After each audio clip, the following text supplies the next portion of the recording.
Ladies and gentlemen, please welcome to the stage Lindsay Bruinsma, an MBA candidate at the McDonough School of Business, John J. DeGioia, president of Georgetown University, Brian T. Moynihan, CEO of Bank of America, and Warren E. Buffett, chairman of the board and CEO of Berkshire Hathaway.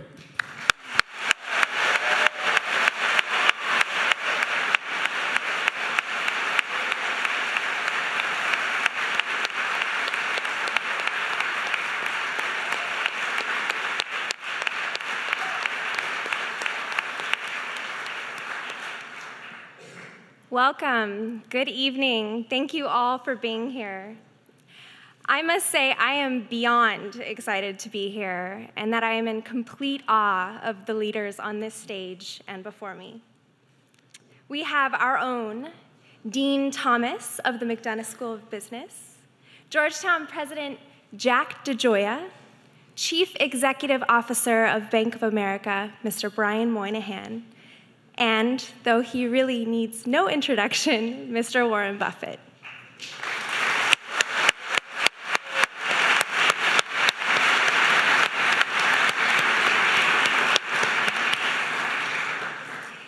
My name is Lindsay Bruinsma. I am a second-year MBA candidate at the Georgetown McDonough School of Business with a focus on global business strategy and cause marketing. Over a decade ago, in 2003, I was fortunate to attend the International Relations program here at Georgetown University for high school students, and it had a significant impact on what I wanted to achieve in my career. I've actually been trying to get back here ever since. And so 2 years ago, when I decided to pursue my MBA, Georgetown's McDonough School was unquestionably it. I believed then, even more now I believe this, that Georgetown inspires students to positively sculpt the way that business and society interact. Programs such as the Global Social Enterprise Initiative, founded by my new friend, Professor Bill Novelli, have very much made this belief a reality.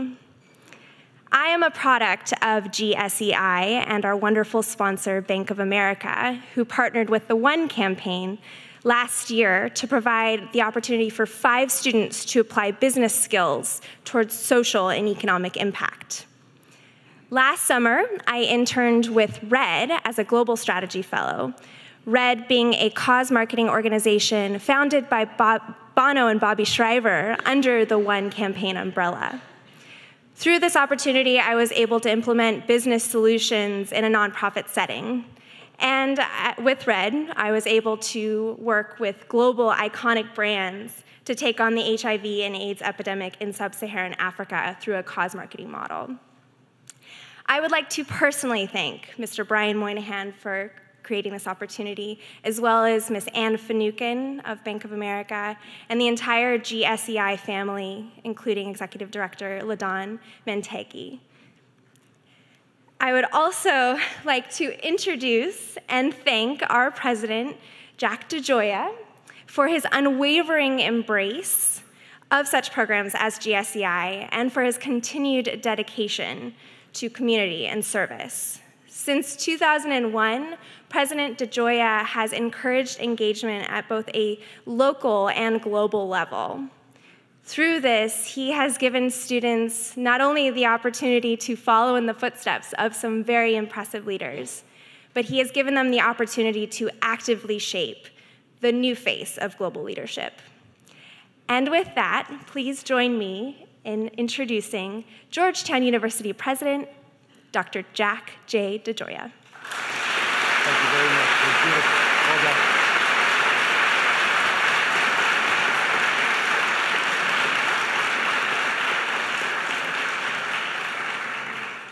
Well, thank you very much, Lindsay, for that introduction and for the example that you set through your commitment to social enterprise.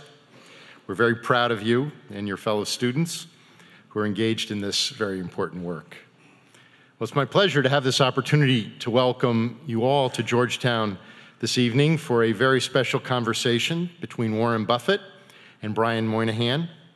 We're deeply grateful to them both for sharing their unique experiences and insights with us this evening.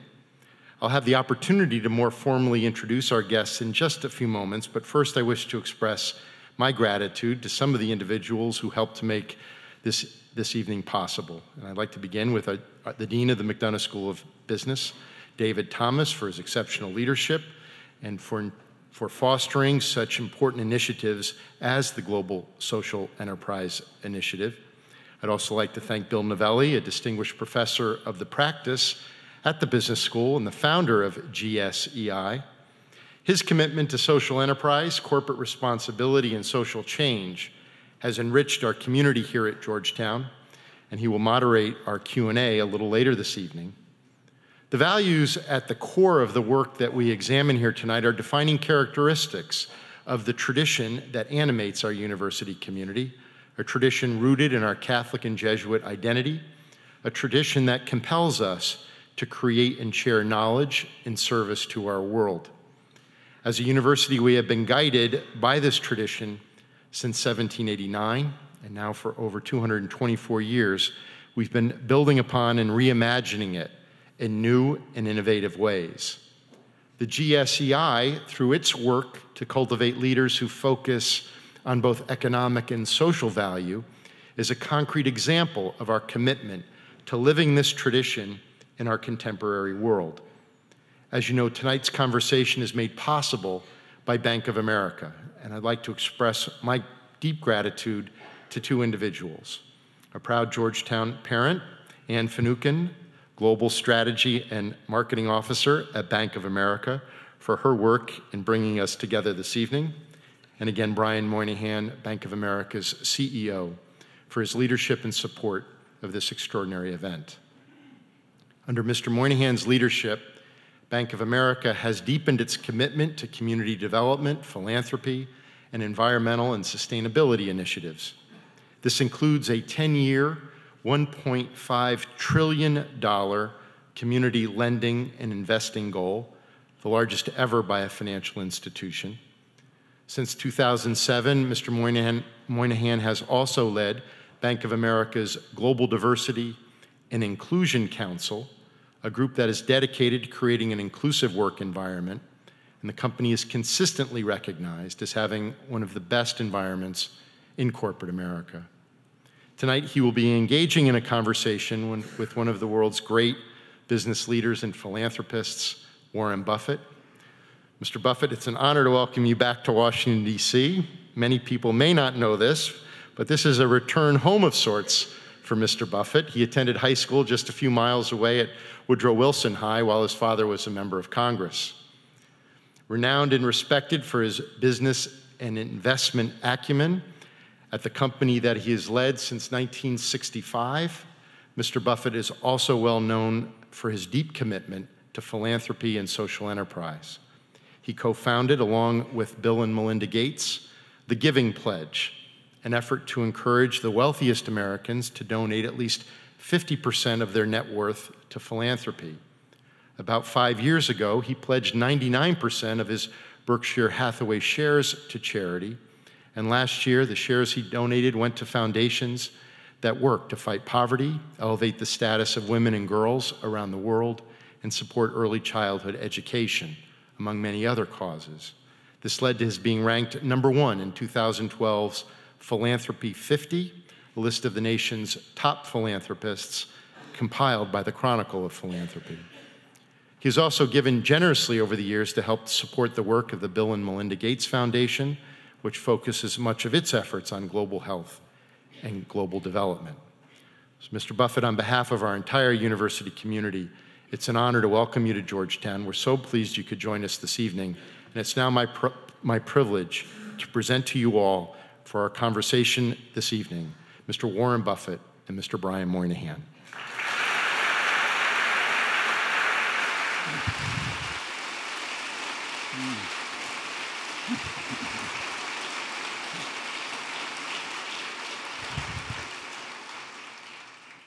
So good evening, Georgetown. It's a pleasure to be here. For those of you who were here last year, you know that we had Bono come talk to you about what he did. And Ann Finucane helped us arrange that through all the hard work she does for our company. And so this year, as I was thinking about with Ann who we should bring in, I actually talked to Bono. And he said, boy, if you want to bring a real rock star, bring Warren Buffett in. because here's a guy who has done more for philanthropy than I can ever do, and et cetera. So last year we bought you a rock star. This year we bought you a real rock star.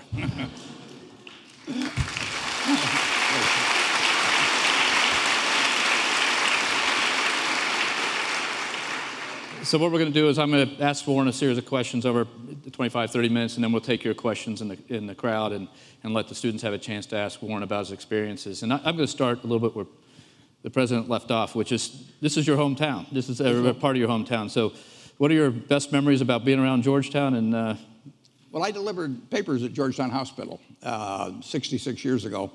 And I developed this affinity because in the hospital, people tipped. My regular customers, the one that knew me, never tipped. But I would go to the hospital, and one of the things they would do, they would give me cash tips, but they also would tell me if they were a woman that had given birth to a baby that was, we'll say, 8 pounds, 11 ounces, they would whisper that number to me. And the numbers racket was very big in Washington that time, and they felt they were giving me this terribly valuable information, the exact time in which the baby was born or something, and I was supposed to bet on that number in the numbers racket that day. So I have a lot of memories of of Georgetown, and I was here during World War II, which was really a fascinating time to be in Washington, and my dad being in Congress, it was really a window on an extraordinary time in America. And of course, at that time, we were probably more united than at any time in my lifetime about a common goal. I mean, that was the time when people like Bobby Feller and all the athletes, the day the war broke out, went down and enlisted, and people really did voluntarily in a very high percentage play by the rules in terms of gasoline rationing and sugar rationing and meat rationing and all that. And we all bought savings bonds at school to help out the troops. So it was quite a period. Well, so somewhere along there you started investing and changed the nature. And I've read stories that you started investing at 13, or whether they're true or not, but somewhere around that. And it was 11. what created the fascination with investing? It took me 5 years. I had to save $120. It took me 5 years to get the $120 to buy a stock. 3 shares of City Service Preferred when I was 11. My dad originally was in the investment business. He really wasn't very interested in it, but I would go down on Saturday morning, and he had these books there in the office, and I read all those, and then I went to the Omaha Public Library, and I read every book on investments in the Omaha Public Library by the time we moved to Washington. And then when we got here, I had the Library of Congress. Did you get through all those? Oh, I read everything, and I just found it fascinating. And incidentally, I find it fascinating today. I mean, it's an activity. If you're a baseball player or something, your legs may go or something. Well, my legs have long gone, but it doesn't make any difference in what I do. So I literally have as much. I always have had fun working, but I have as much fun now as I've ever had in my life. I mean, I work with people I love doing what I love, and it just doesn't get any better than that.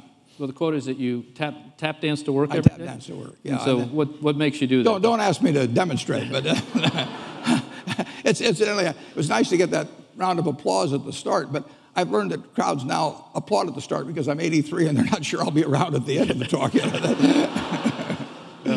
I've shared enough dinners with you know that you have more energy than anybody I know. So let's switch to a little bit on the philanthropy side. So Sure. President DeGioia talked about the giving pledge. How did you come up with the idea with Bill, and how are you doing on it? I mean, well, we're doing great. And it was, I don't know, 3 or 4 years ago, Bill and Melinda and I were out in California and talking, and I'm not exactly sure how it came up, but we decided to call or write David Rockefeller and ask if he would host a dinner in New York for about 16 or 18 people, just to talk about philanthropy. And Oprah Winfrey came, and Mayor Bloomberg was there, and it was a private dinner. And I started having these people talk around the table as to how they developed their philosophy of philanthropy. It must have taken us 2.5 hours or so to get around. I mean, people were really interested in it. So Bill and I were at that dinner. We decided that maybe there would be a possibility of taking this passion which these people had shown and going to other people that had a great deal of money and see if we could develop something where people would pledge at least half their net worth. And we now have about 115 people. I've been dialing for dollars. I call these billionaires up, and sometimes they tell me how they can't do it, and I decided, I tell them I'm going to write a book on how to live on $500 million, because apparently there's this great need. They just can't seem to figure out how to do it, and they need help. But it's been very rewarding, and I received a letter from one woman. She and her husband had over $10 billion, and she sent me a tie. She sent me 2 ties, and she sent me this handwritten note and said that they hadn't really faced it. It's a little like facing your own mortality to some extent, making that plan, and that's tough for people sometimes. And so she and her husband had changed things, and over half of that $10 billion was going to go to philanthropy. They do tend to postpone the decision. So I tell these people I call, the last will is what counts. But I tell them, if I'm talking to some 70-year-old, do you really think your decision-making ability is going to be better when you're 95 with some blonde on your lap, or now? So let's get on board, fellas. And I assume that convinces them maybe the 70-year-old decision's better at that point, right? Well, Bill has done it. Bill has gotten people around the world because he travels more than I do. But what we're hoping is people do pick up on norms. I mean, when I was young, I read about Carnegie and Rockefeller and different people. Bill did too. And you do pick up behavior from those who come before. And we've collected letters from every one of these people. They're up on our website at thegivingpledge.org. And I think they're worth reading. They're pretty remarkable. And of course, what we really want to do is get the younger people, like Mark Zuckerberg's joined us, for example. And he obviously is going to appeal to a much wider group than I would. So we hope it becomes, this gospel of wealth that Andrew Carnegie came up with 100 years or so ago. That's influenced all kinds of people. Well, we've got better stories than that, on these letters. So I just hope it moves. Now, I want to emphasize one thing. Nobody in our group has given away $1 that in any way affects how they live. I mean, I have the much greater admiration, frankly, for the person who drops $5 or $1 in a collection plate on Sunday, where it makes a difference in whether they go take their kids to a movie or whether they go eat out or something of the sort. They are actually giving up something that has utility to them. I am giving up nothing that has utility to me. I have everything in the world I want that can be bought by money. So I have a whole bunch of stock certificates. They have no utility to me, and they can possibly have enormous utility to other people in vaccines or education or all kinds of things. So the people that give up something that actually can have utility to their family and give that to some other person so it has utility to them, those are the people I really think deserve the kudos. But it's still nice to go where the money is. I mean, it's the Willie Sutton approach. So if we can work on polio or something like that, and it takes big contributions, then we want to go after it. So, the unique part of what you've done is with Bill and Melinda and their foundation, and on the one hand, how you're doing it, and secondly, that you've gone and said whatever the number will be, but almost all your wealth. All my Berkshire wealth. And so talk about the Gates relationship and why you chose them as opposed to creating your own foundation or something. Well, originally my wife and I planned when we were in our 20s that when we had everything we needed, we would use the rest for society. And I thought she would outlive me. She was younger, and women live longer, and then she died in 2004. So I had to come up with a different plan. And if you've read Adam Smith and The Specialization of Labor, you know that if you're good at one thing, you're not necessarily good at another, and you ought to get you ought to use your talents where they're most useful, and get other people to give their talents. So, when my wife had babies, I went to an obstetrician. I didn't deliver myself. When I get a toothache, I go to a dentist. So I wanted to go to people who were very good at giving away money and who were younger, energetic, smart, and had the same objectives in philanthropy that I did. And the basic principle of the Gates Foundation is that every human life has equal value. And if you start with that as your basic assumption, then a lot of things flow from that. And Bill and Melinda, as well as my children, because I have foundations for each one of my 3 children that are of significant size, and you can read the letters I wrote them up on the Berkshire Hathaway website. I do not direct them to do anything, but I do tell them to swing for the fences. I tell them if they succeed at everything they do in philanthropy, they're doing the wrong things, right, because the important things are the tough ones, and you're going to fail at some of those. But I have got much younger people, very energetic people, common objectives, and they work for nothing. So that's not a bad deal, Brian. that stretches the money a long way. Right? Yeah, absolutely. And the way I read it is that you require them to actually move the money out the other side. They got to spend it. And when I die, all of the money has to be spent within 10 years after the estate is closed, because I do not think that I can pick out some little great-great-grandchild yet to be born, just because he has the right name of Buffett, or she has the right name, and they will be the best custodians. I mean, there'll be plenty of philanthropists 50 years after I die to take care of the problems of 50 years, but I want the money to get spent promptly, and I don't believe in trying to control things from the grave. I mean, I like to think I can think outside the box, but thinking outside of that particular box. That may take a lot of philanthropy to figure that out. Recently I read an article about Eastlake and Tom Cousins. So this week, as many people know, the PGA finishes up its tournament at Eastlake, which is a golf course in Atlanta. And the story I read about the development is that you've now helped Tom Cousins in the development work he does with communities. Talk a little about that, because that's a little different than this type of thing. Yeah, but it's the same theory of loving to back people who are putting their own time and energy and who are successful into a project that's worthwhile. Tom Cousins is a remarkable man who lives in Atlanta, just extraordinary. And he took this terrible, terrible neighborhood called Eastlake in Atlanta, and against a lot of community opposition, everything, it was crime-ridden, and nobody did it well in school and everything else. And he decided you had to apply a holistic approach to it, and you couldn't just attack this thing or that thing. And so he worked for probably 10 years to develop this entirely new community out of this total disaster.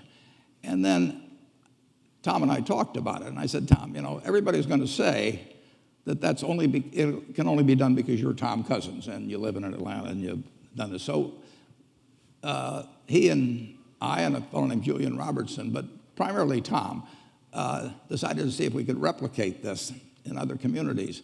And it seemed to me that, and Tom, that New Orleans was a great one to do it. I mean, they've been racked by Katrina and everything. So we've taken it to New Orleans, where we've got hundreds of people, and it's mixed income type community. I mean, we do not want to have it with everybody being subsidized. We want to create a new kind of community where people of different races, different economic conditions work together and play together. And it's been successful in New Orleans. We went to Indianapolis. It's been successful there, and we've got about 11 more towns we're working on now. And so Tom Cousins has really come up with something. He had an op-ed in the Wall Street Journal about a week ago describing this, but he's a fantastic human being. And when you get a chance to join forces with somebody that as high quality as that, and energetic and smart, and putting his own funds in it, you just got to jump at the chance. That's true. We'll switch to the economy now. What's going on, and move from philanthropy to the economy that you create your wealth off of, that you can do these wonderful, great things. But so, what do you see in the economy, and what you're seeing in your companies, your operating companies, and from an investor's point? Well, our business has come back very well from 5 years ago when the panic hit, and it was a panic like nobody's ever seen. I mean, whatever you think about it, it was worse. I'm dead serious about that. We were right on the edge of the cliff, and fortunately, I give enormous credit to both Ben Bernanke and Hank Paulson and Tim Geithner, and frankly, even though I didn't vote for him, never voted for him, President Bush. I don't know how many of you have studied economics, but in Adam Smith they talk about comparative advantage, and Keynes talked about animal spirits and all those people. But President Bush really came out with the great economic insight of all times, and he did it in 10 words in September of 2008. He went out there from the White House and he said, "If money doesn't loosen up, this sucker could go down." And I mean, that goes right up there. Tear down those plaques of Adam Smith. And he backed up those fellows, and so we've come back from it. But businesses come back. You know, a lot of companies are having record profits, including many of ours, and the American populace as a whole has not come back. I mean, the inequality is getting wider. The Forbes 400, which just came out, showed aggregate wealth for the Forbes 400 of $2 trillion. You go back 20 years, and that was $300 billion. So it's up 6 or 7 for one. It's different people to some extent, but this is the top. $300 billion to $2 trillion. And if you read the paper today, you'd have seen that the median income, you know, is the same place it was in terms of real purchasing power. From 1989, it hasn't changed. So the inequality is getting wider. The rich are doing extremely well, extraordinarily well. And business is doing well. Business profit margins are terrific compared to the record historically. Business returns on tangible equity are terrific. But most, you know, a great many people in our country, if you take the bottom 20% of households, that's 24 million households or something like that, housing, you know, close to about 60 million people, you know, the top level is $22,000. You know, I don't want to try to live on $22,000 with a couple of kids. So we've got an economy that is delivering $50,000 of GDP per capita, and we've got an awful lot of people that aren't living well. So we have learned how to turn out lots of goods and services, but we haven't learned as well how to have everybody share in the bounty that we have. So how do you think, is that we just got to grow out of it to provide? Well, we're growing. We're growing. Yeah. I mean, if you take even 2% a year, if you think about it, people feel very unhappy with 2% a year, but the population grows 1% a year. So that means 1% per capita real growth. That means in 20 years, a generation, there's a 20% gain in GDP per capita. That's not bad in a generation. But the question is how it gets distributed. Right. But this country will grow. This system works. You know, in my lifetime, I was born in 1930. I was conceived in 1929 because my dad was a stock salesman, and after the crash, he didn't have anything to do. Nobody. So I look back with great fondness on the 1929 crash. But since 1930, since I was born in 1930, real GDP per capita has increased 6 for 1. Just think of that, 6 for 1. I mean, you went centuries when nothing happened. Right. for people, and this country works. I mean, I consider the luckiest person on a probabilistic basis that ever lived is the baby that's born today in the United States. I mean, it is a fabulous country, and the market system works, all kinds of things. But we do have to, in my view, we have to make sure that everybody participates to a reasonable degree. We don't want equality results, but we also want a base level that's satisfactory for our people. So you talked about the George Bush's statement, economic statement about they could go down. What do you think the lessons are of the last couple of cycles that you've seen from an investor standpoint? We've got a lot of young kids out there. You've lived through multiple cycles in the 50, 60 years plus you've been investing, 70 years investing. What are the lessons, and what, you know, these are young people, what should they take away? The lessons are that people will continue to make the same mistakes they've made. I mean, humans, and it doesn't correlate to IQ particularly. I mean, when they get greedy, and we had this huge bubble in the most important asset the American public has, housing. I mean, so you had a huge bubble in something that you could borrow heavily against. So you could run a margin account effect on a house instead of stocks, and the conditions got very lax. And so when that bubble popped, but people came into that gradually. When they get fearful, it happens all at once. I mean, when people get scared, they all want to leave at one time. And we had them all want to leave at one time, and that'll happen again. It'll happen with a different set of circumstances, but the human animal will keep behaving pretty much the way it has in the past. So we will have periodic recessions. We'll have an occasional panic, which doesn't all recessions don't come from panics. But the good news is, if you look at the 20th century, in the 20th century, we had 2 world wars. We had the Great Depression. We had the flu epidemic. We had the Cold War. We had the atom bomb, you name it. The Dow Jones average went from 66 to 11,497, with all these terrible things happening supposedly at various times. America works. And when I bought my first stock when I was 11, that was in the spring of 1942. And that was a couple months after Pearl Harbor. And we were getting clobbered in the Pacific at Corregidor and Bataan, the Death March of Bataan. And in the European theater, the Blitz of England was on. And the Dow was at about 100. But just look at where we are now. The country really works. The trick is, it seems to me the obligation of a society as prosperous as ours is to figure out how nobody gets left too far behind. Right. It was interesting because last year Bono's speech was a lot about how America is a society of dreams and you can accomplish more here. It was actually one of the best speeches about the optimism America could have by a person who's not American by birth. So and I know you carry that optimism. So after all this, what makes you most optimistic for the next decade about America? Well, just imagine, 1789. Just go back just a few hundred years. There wasn't anything here, in this country. And Sir Christopher Wren, I think, that designed St. Paul's Cathedral is buried there, and there's a little plaque there, and it says, if you seek my monument, look about you. Well, I say, in America, if you seek America's monument, look about you. This country has all come about in a few hundred years. We had less than 4 million people, when we became a country. China had 300 million people at that time. Europe had about 75 million. They were just as smart as we were. They worked just as hard as we did. They had natural resources that were similar to ours. And yet we ended up with a quarter of the world's GDP, a few hundred years later. We've got something that works, and we don't want to mess that up.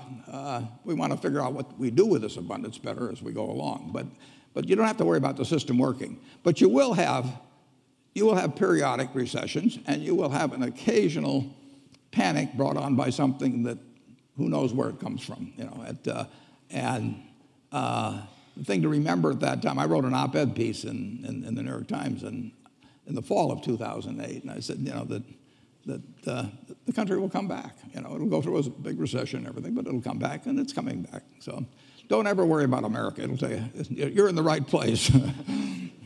So you've been famous for your investment strategy on basically that follows the opposite side of that principle is invest when the chips are down and ride it up.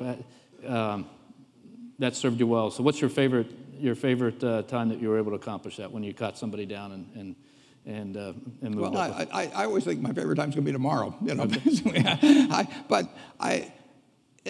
It's always been fun.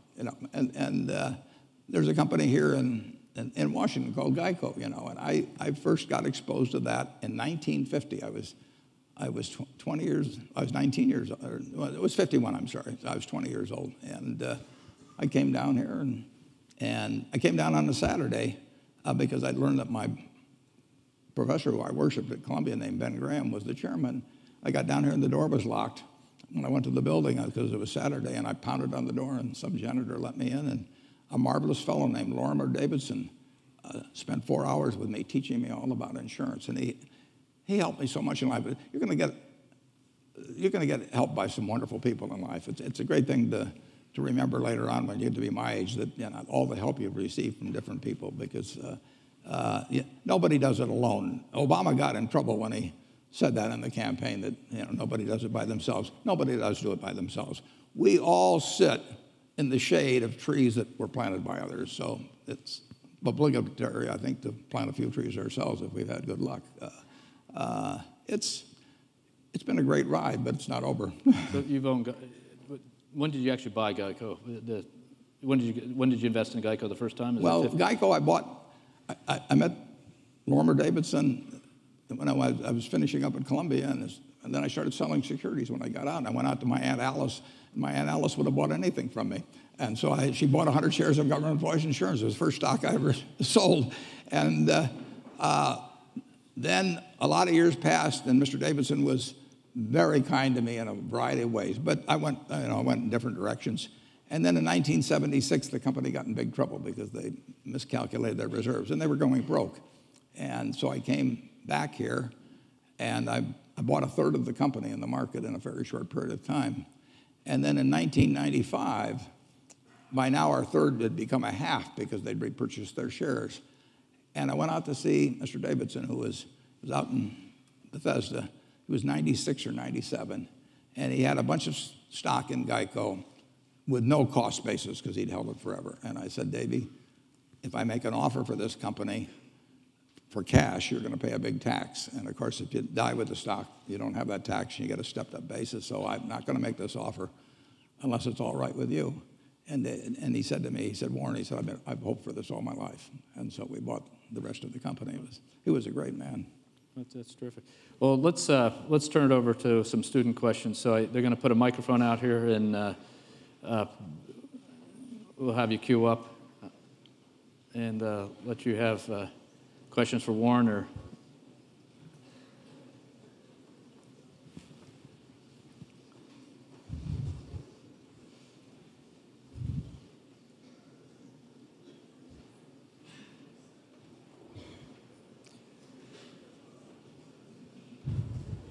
All right. Why don't you let's take the first question.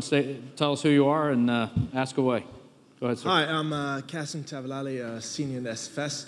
I was wondering if you have any stock tips for any of the students. You know, we're all trying to make a little living. I didn't think they taught that at Georgetown. The best investment I ever made. Well, I bought a book in 1949 by a fellow named Ben Graham called The Intelligent Investor. I don't remember what I paid. But aside from what I paid for my 2 marriage licenses, that was the best investment I ever made.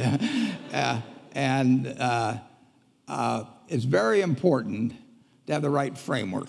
You need to have an approach to investing that's sound. And Graham's approach is simple, but some people adopt to it, and which I did immediately, and most people don't.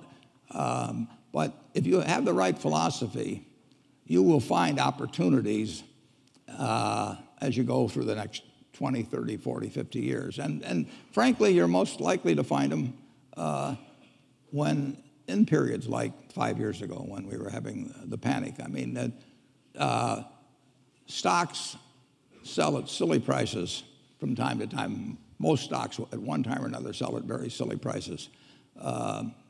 And it doesn't take a high IQ to figure out that they're cheap, but it does take a temperament that's willing to step up and actually act.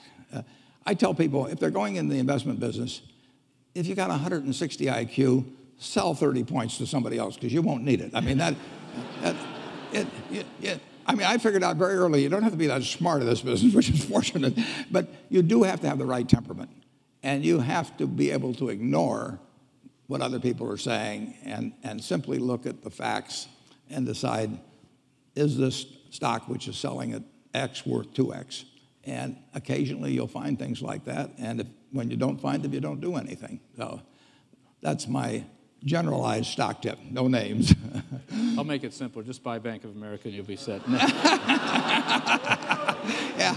It worked all right for him. Yeah, that's right. That's right. The next question, sir. Good afternoon. My name is Nicholas Walker. I'm a sophomore in the SFS as well. So, Mr. Buffett, in the past you invested in China, South Korea, and Israel. And recently you partnered with 3G Capital and Jorge Paulo Lemann from Brazil over for the Heinz deal. Does this mean, are you tempted to venture into the Brazil market next? I didn't get the question. The question, you did the Heinz deal. The question is, are you going to invest in Brazil next? Oh, I don't know where I'm going to invest next. That's what makes my job interesting. I mean, I'm not kidding. I mean, if you went out and played golf and every drive went in the hole, you'd give up. The game wouldn't be interesting. I mean, what's interesting is when you get in the rough and have to come out and a few things like that. So I love the fact that I don't know what I'm going to do next. You mentioned the Israel investment. In 2006, in the fall, I got a letter from a fellow, and I never heard of him, and I never heard of the company he was talking about. But he said, my name is Eitan Wertheimer, and I want to tell you a little about my company, Ishkar. The letter was a page and a half long, and he said, if he sold the company, the family sold the company, the only company they wanted to sell it to was Berkshire Hathaway. And if I was interested, they'd be glad to come over from Israel and explain it to me. And it just jumped off the page that this was an interesting idea. So I emailed them, and they came over very shortly, and we bought the business. We handed them $4 billion for 80% of a company where I'd never seen it or anything. Eitan kept saying, you got to come over to Israel and see the plants and everything. You won't believe how wonderful they are. And I said, Eitan, I don't go to Council Bluffs, Iowa. I am doing fine in Omaha. And he said, no, you got to see it. I said, no, I said, we can make a deal without seeing it. He said, well, if you buy the company, will you come and see it?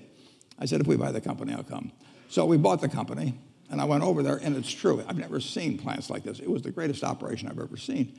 And Eitan said to me, he said, that's why I want you to come over to see these things. I said, listen, Eitan, if I'd come and seen them, I'd have paid more money. So we have a wonderful partnership with the people in Israel. But I don't know tomorrow. Our partnership with the people in Brazil, with Georgie Paulo Lemann and his associates, they are sensational people. I got to know Georgie Paulo when I was on the board of Gillette with him. And the opportunity to buy into a wonderful business like Heinz and to be partners, and they'll do all the heavy lifting. They run the place with Georgie Paulo and his associates. I mean, it's a great opportunity for us. And I don't know what the opportunity will be tomorrow. With Georgie Paulo, as last December, I was going out to Boulder, Colorado, where he had a group that met, and he said, I think I've got an idea might interest you when I get out there. And so I went out there, and as we came back on the plane, he explained what he was thinking about in terms of Heinz, and I said, count me in. And I will tell you one other thing, which is quite impressive about him. After I said that and went a little further in the thing, he sent me a one-page governance description of how it would work between the two of us, and he sent me a very brief description of what he thought would be a fair deal for both of us. I didn't have to change a word. I mean, those are the kind of people you like to associate with. Next question. Hi. You mentioned that people will make the same mistakes in terms of the boom-bust cycle. But there have been several recent financial developments, such as the creation of derivatives, which has since exploded recently, and you once called derivatives weapons of mass destruction. Right. Now that derivatives are a $700 trillion industry, do you see this as setting the stage for the next financial crisis? It's very hard to tell. That we've enacted Dodd-Frank, and if you look at what happened in September and October of 2008, there were some extraordinary things done. The Federal Reserve poured $85 billion into AIG, and if they hadn't, our world would be very different. Hank Paulson guaranteed money market funds at a time when 30 million Americans with money market funds were panicking, and when $300 billion in 3 days had gone out of the non-government money market funds, 125 of it had gone back into the government. $300 billion, that was almost equal to the deposits of Wells Fargo or Wachovia at the time, which were then two separate institutions. Both of those authorities have essentially been taken. I don't think they can do that under Dodd-Frank. I don't think that Bernanke could do what he did, and I don't think that Paulson can do what he did. When there's a panic, the only thing that will stop it, basically, is when somebody who has the ability and the will says, I'm going to do whatever it takes. And basically, that's what Bernanke and Paulson, and finally, Congress in a kind of a reluctant way, but said to the American public. And you could believe it. If Bernanke said, I'm going to do whatever it takes, nobody knows what Section 13.3 of the Federal Reserve Act is, and it wasn't probably meant to do what he did with it, but he did it. And the same way with they call it the Exchange Stabilization Fund of the Treasury. It was enacted back in 1934. Nobody dreamt it would be used to take care of money market funds. But you had these strong characters who had the ability to print money in the case of Bernanke, and they said, we're going to do whatever it takes, and the president was behind them.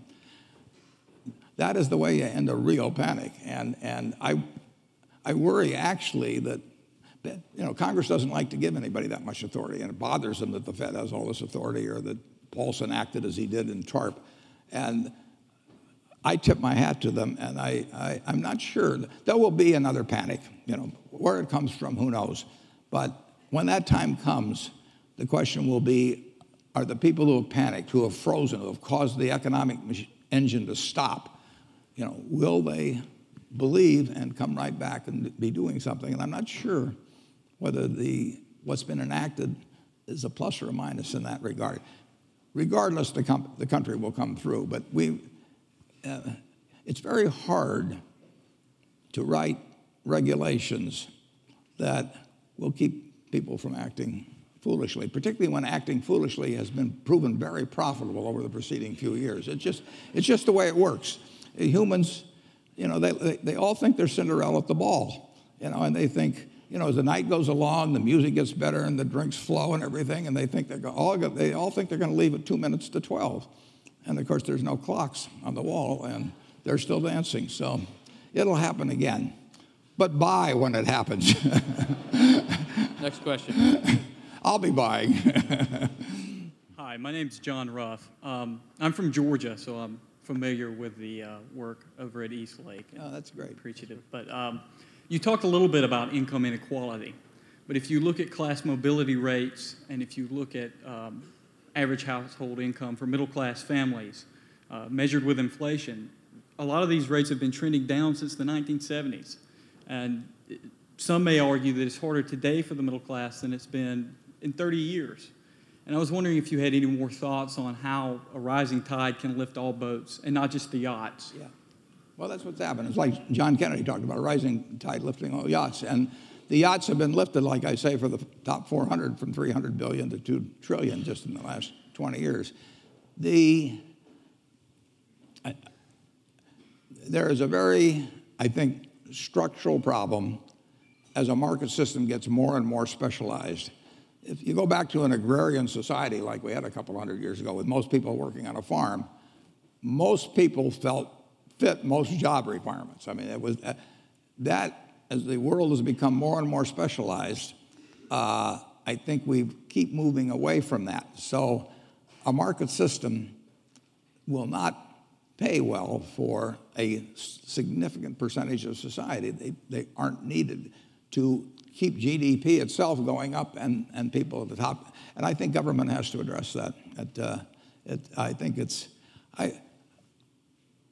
I sometimes toss out to students this proposition. Imagine that it's 24 hours before you're born. And you're sitting there, Johnny or Joni, we don't know yet, and you're in the womb, and a genie comes. And the genie says, John or Joni, you strike me as a remarkable potential human being, and I'm going to give you an enormous responsibility. I'm going to let you decide the world, how the world is going to work into which you're going to emerge. You can decide on the economic system, the social system, the political system. You design it. And whatever you design, that's going to be the system in which you live, your children live, grandchildren live. And you, being wise beyond your minus 24 hours of age, say, I know all about you, genies. What's the catch? And the genie says there's one catch. Just before you emerge, having designed the system, put it in cement, you're going to go over to that barrel over there that has 7 billion slips in it, one for every human being in the world, and you're going to pull out a slip. It may say male, it may say female, it may say white, it may say black, it may say infirm, it may say strong, it may say bright, it may say below average, it may say United States, it may say Bangladesh. Now, not knowing which ticket you're going to pull out, what kind of a world do you want to design?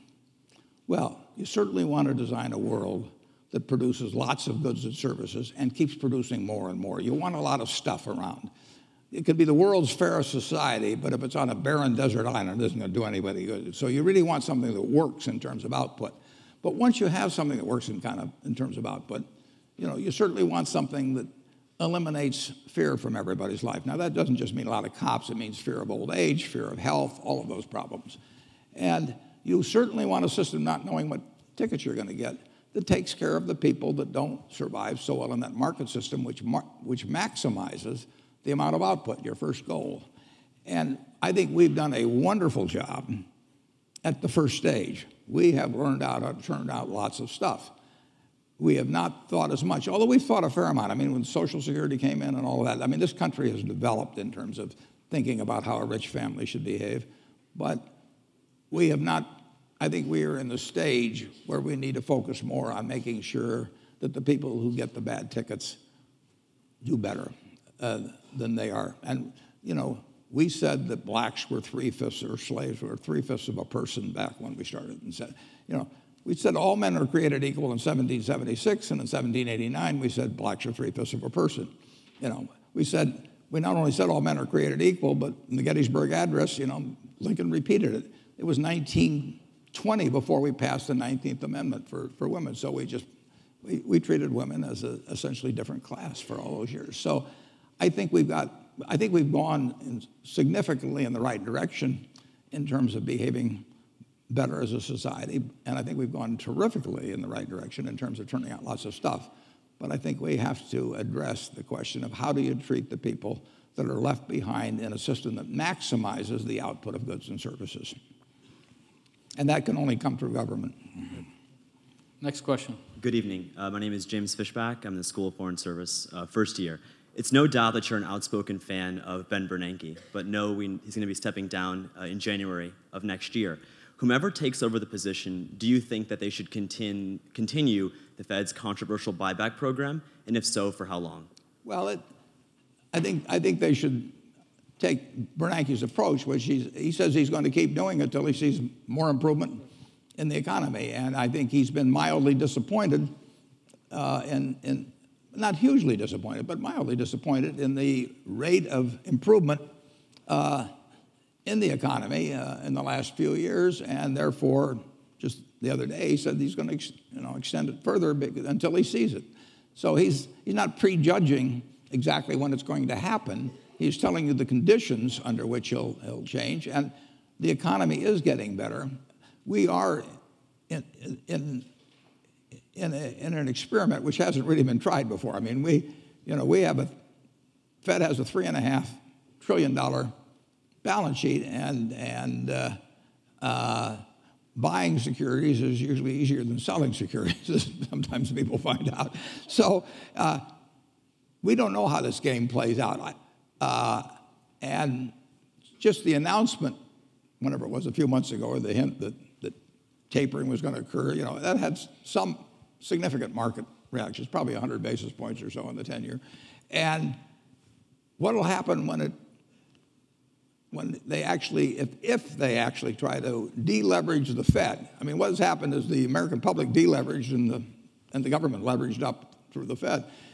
If the Fed deleverages that in any big way, that will be a new experiment. And but Warren, as we were talking earlier, the question is, when they do that, the economy has to be growing faster. Has to be doing well. And the piece people don't take into account is they're clear that they're going to stay there until the economy grows faster. He has no pressure on him. In fact, the Fed is the greatest hedge fund in history. I mean, you've got $1.1 trillion financed by currency and circulation, which doesn't cost anything, and they got about $1.8 trillion or $1.9 trillion for the banks at 25 basis points. And I mean, the Fed is going to make $80 billion or something like that. The Fed is the fourth largest contributor to the United States government's revenues that there is now. That wasn't the case a few years back, but it's 80 or 90 billion a year probably. And it is under no pressure, none whatsoever, to have to deleverage. So it can pick its time, and if you have somebody wise there, and I think Bernanke's wise, and I certainly expect his successor to be,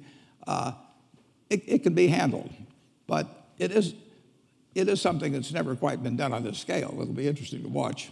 No, it will be, and we've seen the lesson in the market moving ahead and back just based on the last 30 days. So I think we're going to take one more question, and then Thank you so much. from the next student. Hi, Mr. Warren Buffett. My name is Shirley, and I'm from China. I'm currently a graduate student in Georgetown. My friend, Dennis Zhao, and we are both a very big fan of you and your friend Charlie. And we read his book, which is very interesting. He had this whole system of criteria on how to evaluate a company. it's all very confusing, but he said that Warren and I are always staying away from the industries we don't know. So you have candies, railways, and Coca-Cola. But now the world is changing, and we are living in a new era. The business models are changing. The B2C platforms, everybody is shopping online. Maybe in a few years, everyone is going to pay with their iPhones, and Bank of America no longer issues credit cards. So non-profit is a new model, and so what's a dinosaur like me going to do? Yeah. Yeah, there are just so many things you don't know about. He'll take out his flip phone and show you, so he's not going to be one. This is my new one. What? I just turned in the one Alexander Graham Bell gave me. But,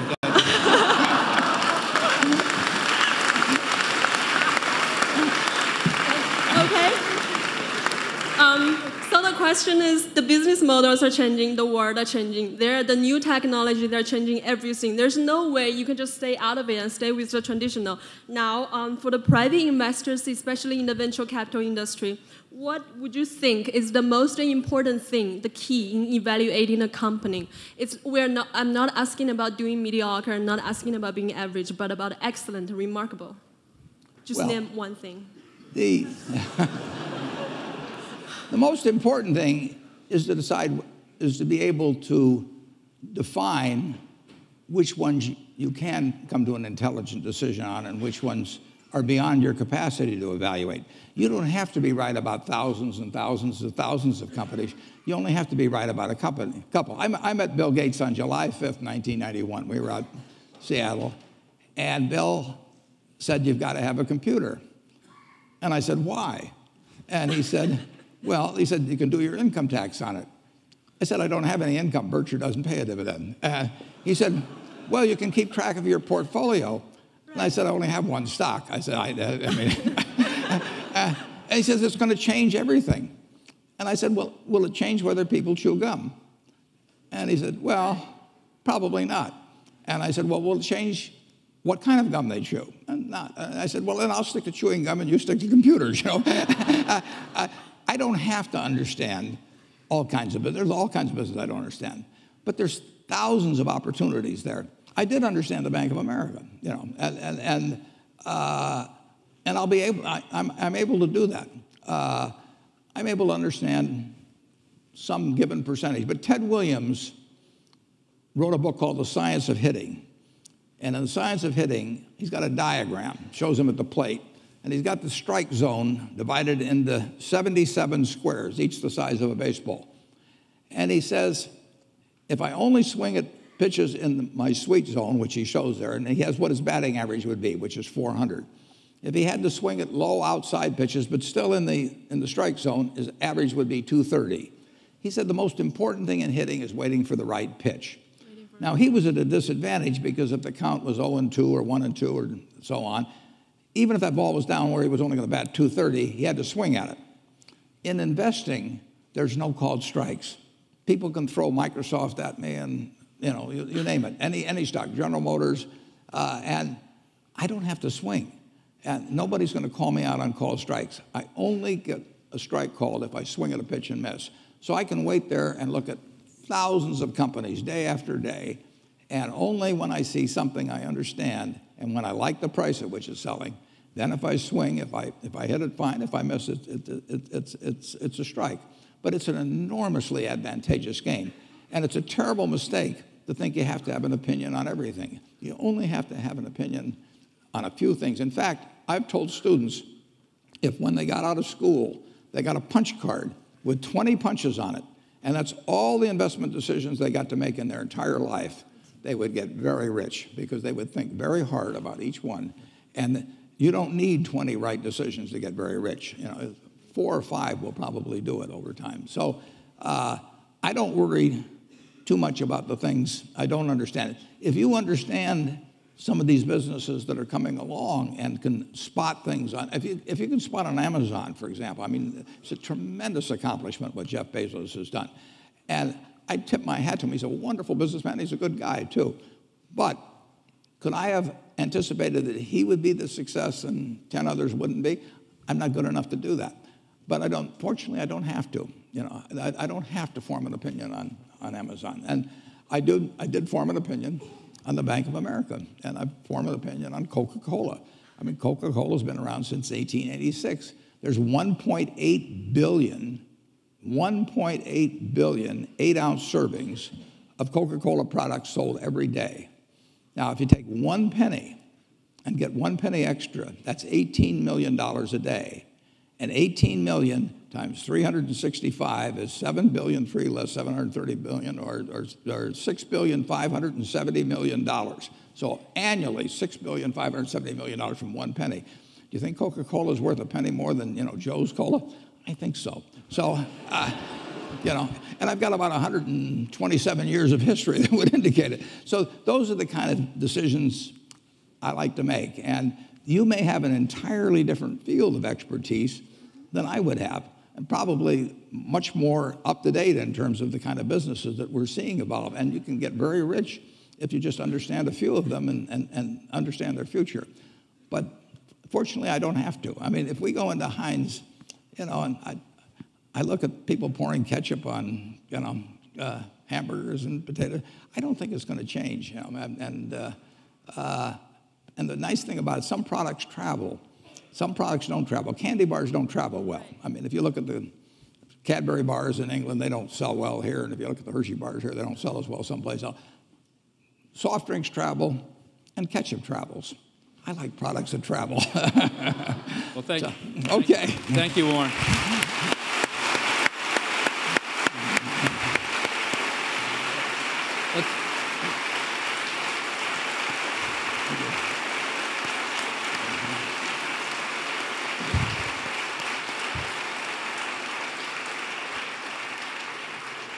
Warren, I want to thank you for your taking the time to work with the students today.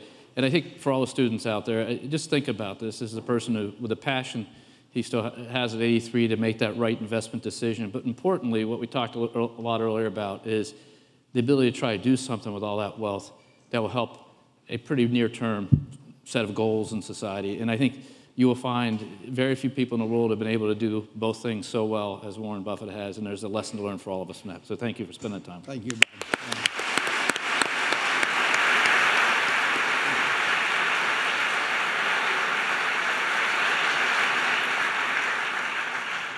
So, wow.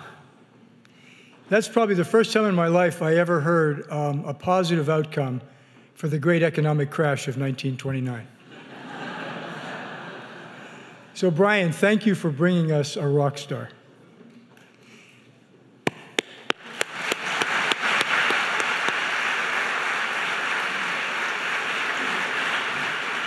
We just heard a terrific conversation, a terrific discussion about economic impact and social impact and how the two fit together.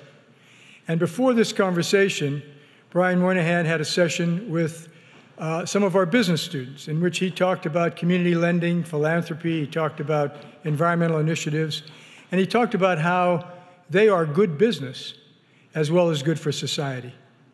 And this is the right place. Georgetown is the right place for that. Our president, Jack DeGioia, he talks about global human development. And the dean of our business school, David Thomas, he talks about being in service to business and society. And that's why our Global Social Enterprise Initiative is flourishing and why it's in the right place. Our organization, the Global Social Enterprise Initiative, is driven by students. In fact, it was started by students. There's a student here, or I should say an alumnus here, I don't know where he is, Rahul Pasarnikar, who flew in. He's a McKinsey executive. He flew in just for this conversation. He helped to conceptualize this initiative. And Rahul, wherever you are, keep the good work going. LaDawn Mantegi and I, we think that students power what we do. And we have many projects going, and students are involved in every one of them. And we're very thankful for that. And I can tell you that I love Georgetown. I love Georgetown because I come in here every day and I rub elbows with these students who are tomorrow's leaders. And every night I go home thinking the future is really in good hands. So look for future GSEI events. Look on our website. Thank you again for this wonderful conversation. We've got to applaud these two gentlemen.